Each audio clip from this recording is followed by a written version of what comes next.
Shalom, jemaat yang dikasihi dalam Tuhan kita Yesus Kristus. Di sini saya mengambil dari topik ajaran dasar kekristenan. Jemaat yang terkasih di dalam Tuhan, di sini saya mengambil tema kecil yaitu tidak melihat namun tetap percaya. Saya mengambil dari nas Injil Yohanes pasal 20 ayat 24 sampai 29. Kita akan bacakan bersama-sama atau jemaat yang boleh mendengarkan. Injil Yohanes pasal 20 ayat 24 sampai 29 dengan perikop Yesus menampakkan diri kepada Thomas. Ayat 24, tetapi Thomas seorang diri, kedua belas murid itu yang disebut Didimus, tidak ada bersama-sama mereka. Ketika Yesus datang ke situ, maka kata murid yang lain itu kepadanya, kami telah melihat Tuhan. Tetapi Thomas berkata kepada mereka, sebelum aku melihat bekas paku pada tangannya, dan sebelum aku mencucukkan jariku ke dalam bekas paku itu, dan mencucukkan tanganku ke dalam lambungnya, sekali-kali aku tidak akan percaya. 8 hari kemudian, murid-murid Yesus berada kembali dalam rumah itu, dan Thomas bersama-sama dengan mereka. Sementara pintu-pintu terkunci, Yesus datang dan ia berdiri di tengah-tengah mereka dan berkata, damai sejahtera bagi kamu. Kemudian ia berkata kepada Thomas, taruhlah jarimu di sini dan lihatlah tanganku. Ulurkanlah tanganmu dan cucuklah ke dalam lambungku. Dan janganlah engkau tidak percaya lagi, melainkan percayalah. Thomas menjawab, dia, ya Tuhanku dan Allahku.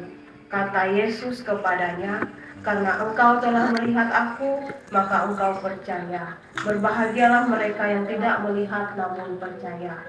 Jemaat yang dikasihi dalam Tuhan, di sini saya mengambil tema tadi, tidak melihat namun tetap percaya, terdapat dalam Injil Yohanes pasal 20 ayat 24 sampai 29. Nah, kita mengingat bulan lalu peristiwa tentang memperingati hari Jumat Agung atau mengenang kematian Tuhan Yesus Kristus. Pada hari ketiga, yaitu hari Minggu, bisa disebut dengan hari Paskah, kita mengenang hari kebangkitan Tuhan Yesus Kristus. Dalam hal ini yang kita ambil dari dasar kekristenan,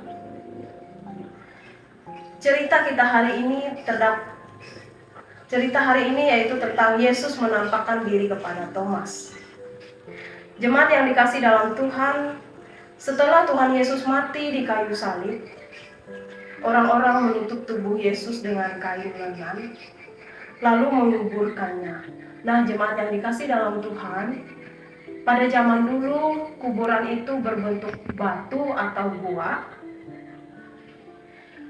Kuburan Tuhan Yesus berbentuk batu atau gua ya, yang ditutup dengan sebuah batu besar.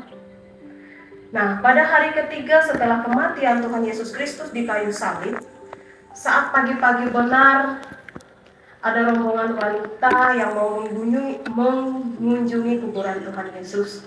Wanita itu yaitu ibu Tuhan Yesus, Maria Magdalena bersama teman-temannya. Nah, pada saat itu tiba di kubur Tuhan Yesus, mereka terkejut karena batu yang menutupi kuburan Tuhan Yesus tadi itu terbuka.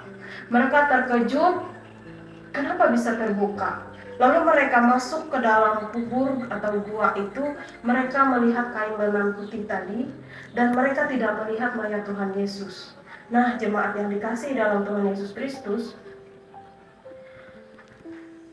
ternyata mereka panik dan bingung pada waktu itu. Mereka bertanya-tanya dalam hati dan pikiran mereka, kemanakah mayat Tuhan Yesus itu? Apakah mayat itu dicuri atau kemana? Mereka bingung sekali. Pada waktu itu ada sinar cahaya yang mendatangi mereka, bisa saja disebut sebagai malaikat ya, yang datang mengunjungi mereka dan memberitahukan bahwa Tuhan Yesus Kristus telah bangkit pada waktu itu. Berita tentang kebangkitan Tuhan Yesus Kristus langsung menyebar. Tetapi banyak orang masih tidak percaya. Salah satunya adalah murid Tuhan Yesus, yaitu Thomas tadi ya. Dia tidak percaya akan kebangkitan Tuhan Yesus. Karena ketika Tuhan Yesus pertama kali menampakkan diri pada murid-muridnya, Thomas tidak ada bersama-sama dengan mereka. Oleh karena itu, para murid menceritakan kepada Thomas pengalaman mereka berjumpa dengan Tuhan yang telah bangkit. Tetapi Thomas tetap tidak mempercayainya. Kata Thomas, tadi sudah kita baca ayat Alkitab kita tadi, kata Thomas, ia tidak akan percaya kecuali ia melihat sendiri dan mencucuk tangan dan lambung Yesus untuk membuktikan apa yang ia lihat itu benar-benar nyata sebagai bukti bahwa Yesus telah bangkit. Jemaat yang dikasihi dalam Tuhan kita Yesus Kristus, berhubungan sekali dengan tema yang kita bahas hari ini, tidak melihat namun tetap percaya.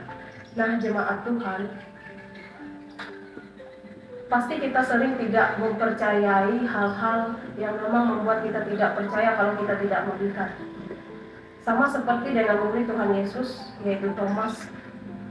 Nah, di sini mengajarkan bagaimana kita mempercayai Tuhan bahwa Tuhan itu ada. Setelah 8 hari, kemudian ketika Tuhan Yesus bersama murid-muridnya berkumpul, Thomas juga bersama-sama dengan mereka pada waktu itu. Mereka berkumpul di rumah yang terkunci. Di situ tiba-tiba Yesus datang dan berdiri menampakkan diri di tengah-tengah mereka. Dan Tuhan berkata, "Damai sejahtera bagi kamu." Karena sebelumnya Thomas tidak bersama-sama dengan mereka dan Tuhan juga tidak mengetahui keraguan. Tuhan juga mengetahui keraguan Thomas. Maka disuruhnyalah Thomas mencucukkan tangan dan lambungnya. Setelah itu barulah Thomas percaya. Jemaat yang dikasihi di dalam Tuhan Yesus Kristus, dalam program sungguh ini mengajarkan kita bagaimana dasar kekristenan. Kita percaya kepada Tuhan meskipun kita tidak melihat. Apa pelajaran yang bisa kita ambil dalam hal ini? Yang pertama, walaupun kita semua di sini tidak pernah melihat Tuhan Yesus Kristus secara langsung, tetapi bagaimana cara kita harus mempercayai karena Tuhan yang memberkati kita. Tuhan itu ada. Tuhan yang selalu menjaga kita, Tuhan yang menyembuhkan kita ketika kita sakit, ketika kita percaya, kita mau berdoa, kita membutuhkan pertolongan Tuhan Yesus Kristus. Jemaat yang dikasihi Tuhan, yang kedua, kita semua harus mampu mengampuni atau memaafkan baik orang tua, saudara, teman, dan orang lain, seperti Tuhan Yesus sudah rela mati dan menebus dosa kita. Yang ketiga, saat merasa takut atau ragu dan khawatir, ingatlah untuk berdoa kepada Tuhan Yesus Kristus, karena Tuhan Yesus selalu menjawab segala doa dan keraguan dan ketakutan kita. Dalam hal ini, program sungguh yang saya ambil dari topik ajaran dasar kekristenan ini dengan tema tidak melihat namun tetap percaya. Saya mengajak jemaat yang dikasihi oleh Tuhan agar kita tidak seperti Thomas yang dia harus melihat baru dia percaya. Jemaat yang dikasihi Tuhan, bagaimana kita sebagai orang Kristen yang beriman, yang percaya kepada Tuhan Yesus Kristus, ketika kita dalam masalah pergumulan hidup, ketika kita dalam suka maupun duka, kita selalu mengingat Tuhan Yesus Kristus. Kita selalu percaya bahwa kita ini ciptaan Tuhan. Kita selalu yakin kita ini milik Tuhan. Tuhan yang menciptakan kita manusia. Tuhan rela mati di kayu salib untuk menebus dosa dan kesalahan kita. Kita yakin dan percaya. Nah, jemaat Tuhan yang dikasihi dalam Tuhan, bagaimana cara kita meyakinkan bahwa kita ini milik Tuhan, kita ini kepunyaan Tuhan, kita serahkan segala hidup dan kehidupan kita di dalam tangan Tuhan. Di dalam nama Tuhan Yesus Kristus, Tuhan memberkati kita semua. Amin.